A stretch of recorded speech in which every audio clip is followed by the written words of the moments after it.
All right, welcome to this explainer. Today we are completely decoding the invisible infrastructure of Wi-Fi that is, well, constantly surrounding us. We're going to use Cisco's rock-solid networking foundations for this, and we're taking a really deep dive into how data actually travels through thin air. It's fascinating stuff, so get ready. But right off the bat, I want you to really think about something. How does your smartphone stay perfectly connected without skipping a single bead while you're walking all the way across a massive university campus or, say, an enormous corporate office building? I mean, dropping a connection mid-call or halfway through a download just isn't an option for us anymore. It honestly feels like magic, but solving this actually requires a massive, perfectly coordinated system that's just working silently in the background. So, here is our roadmap for today. We're going to cover 1. The magic of Wi-Fi, 2. The enterprise roaming problem, 3. Enter the wireless controller, 4. Keeping the hackers out, and 5. Building your wireless LAN. Okay, let's jump right into section 1. The magic of Wi-Fi, sending data through thin air. Think about your trusty standard Ethernet cable for a second. The signal inside it is completely contained, protected, and bounded by physical properties. It's safe. But what happens the moment you unplug? Well, you enter the chaotic, totally variable heavy freedom of 802.11 wireless space. You gain amazing, unbound mobility, sure, but suddenly your data is traveling through free space where physical walls, microwaves, and a dozen other devices all become real obstacles. To picture this, imagine you and a friend are standing far apart, holding opposite ends of a long, loose rope. That rope represents free space. The sender lifts the rope high and just drops it. What happens? A wave ripples all the way down the line. The receiver physically sees and feels that wave arrive. In Wi-Fi, the sender's antenna pushes out electromagnetic waves in a very similar way. When those waves reach the receiver's antenna, they literally induce a tiny electrical signal. And boom, that is how we transmit data through the air. So how do we actually organize this invisible chaos? We bring in a piece of hardware called an access point, or an AP. The AP creates what is known as a basic service set, or a BSS. Think of the BSS as a closed, exclusive club. To get past the bouncer and join the network, mobile clients, like your laptop or your phone, they have to advertise their capabilities to the AP and essentially ask for permission to join, all over a single wireless channel. Which naturally brings us to a pretty major challenge. What happens if two devices in this club try to talk at the exact same time on the exact same channel? Think about being in a crowded room where everyone just starts shouting at once. You get noise, confusion, and absolutely nobody understands anything, right? Exactly. So to prevent these invisible data collisions, 802.11 wireless LANs operate in what's called half-duplex. This means devices must politely check if the channel is completely clear before they even try to transmit. They literally have to share the airtime. If someone else is talking, your phone just waits its turn. Bottom line, only one station can transmit at any given time on a specific frequency. Moving on to section 2, the enterprise roaming problem, escaping the single room.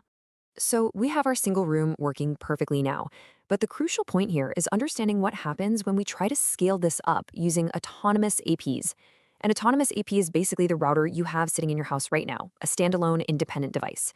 That is great for a small footprint, but imagine putting thousands of them in a massive hospital. You'd have to manually log into every single one just to change a password. Plus, it totally limits a user's roaming capability. Enterprise networks desperately need seamless roaming and centralized management. Which leads us to our solution in section 3. Enter the wireless controller, the split MAC solution. How do we fix this whole configuration nightmare? Well, instead of having thousands of smart independent APs, we use a centralized brain. This is called the wireless LAN controller, or WLC. We actually strip the heavy processing power out of the access points, turning them into what we call lightweight APs. These lightweight APs sit up on the ceiling and just handle the real-time RF radio connections, while the WLC sits safely tucked away in a server room, handling all the management, the security, and the roaming functions. They communicate constantly over the network using specialized tunnels, which are called CAPWAP tunnels.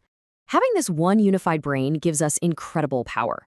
The WLC can look at the whole network like a giant chessboard and do dynamic client load balancing, automatically moving your phone to a less crowded AP. It continuously monitors the RF environment for interference or rogue hacker APs. If an AP suddenly dies, the WLC can actually tell the surrounding APs to boost their transmit power to heal the coverage hole. It's amazing. And most importantly, it coordinates that flexible, lightning-fast roaming as you walk down the hallway. All right, let's talk security in section 4. keeping the hackers out, securing invisible data. With all this invisible data flying around, we have a pretty glaring vulnerability. Remember, wireless frames do not travel in a straight protected line like a cable. They radiate outward in all directions. That means anyone sitting in the physical range of the AP can capture those frames. So if a bunch of untrusted users are just sitting in your company lobby, how do we stop them from literally grabbing employee passwords straight out of the thin air? To stop this, we have to build a robust, secure connection. And that requires 3 mandatory steps. First up, authentication. The network has to ask, hey, who are you, before letting you anywhere near the data. Second, message privacy. We absolutely must use encryption to scramble the data payload so anyone eavesdropping just sees total gibberish. And third, message integrity. We compute a special mathematical code, the MIC, which acts like a tamper-proof seal to ensure that no one intercepted and altered the message in transit. The sender and receiver must securely share a unique encryption key to make this whole shebang work. Now, when you look at security settings, you're going to see a massive alphabet soup of protocols. Let me quickly translate this for you. Never, ever use WEP. It is fundamentally broken and super easily hacked. Just don't do it. WPA2 is the current enterprise standard. It uses robust AES encryption and is highly recommended. And WPA3, that is a cutting-edge future standard. It uses an even stronger cryptographic suite. And honestly, you should start transitioning to it as soon as your hardware begins to support it. Okay, final stretch. Section 5. Building your wireless LAN, putting it into practice. Let's see how this all comes together. Let's look at how this builds into a real-world application using the actual Cisco WLC interface. Step 1. From a wired network perspective, the controller first needs a virtual LAN, or a VLAN, connected through one of its dynamic interfaces. What you are seeing here is an engineering interface being assigned an IP address and bound to VLAN identifier 100. Basically, this is the landing pad on the wired side of things. Moving to step 2, right from the WLC dashboard, you simply go to the WLANs menu and select Create New. We are starting to build the actual bridge between the wireless SSID floating in the air and that wired VLAN we just looked at. It really is that straightforward to initiate the process. Step 3 is all about naming. Notice you have a profile name and an SSID. The SSID text string, which in this case is engineering, is what the user will actually see pop up on their phone or their laptop when they search for Wi-Fi. The ID number sitting below it, that's strictly for you to organize it internally on the controller's dashboard. Finally, step 4. Once it's created, you dive into the settings to lock it down. Here you bind it to that engineering interface we made earlier. Under the security tabs, you enforce your strict WPA2 policy. But check this out. What happens if an attacker tries to guess passwords all day? You can enable incredibly smart features here, like a 60-second client exclusion policy. If a hacker tries to brute force a password, the controller will literally lock their device out for a full minute after a few failed tries. It completely destroys their ability to hack the network quickly. It's a lifesaver. Before we wrap up, I want to share a really crucial real-world rule of thumb from our sources. Listen, it is so tempting to create a brand new, separate WAN LAN for every tiny department in your building. Don't do it. Keep your WLANs to a maximum of 3 to 5 per AP. Why?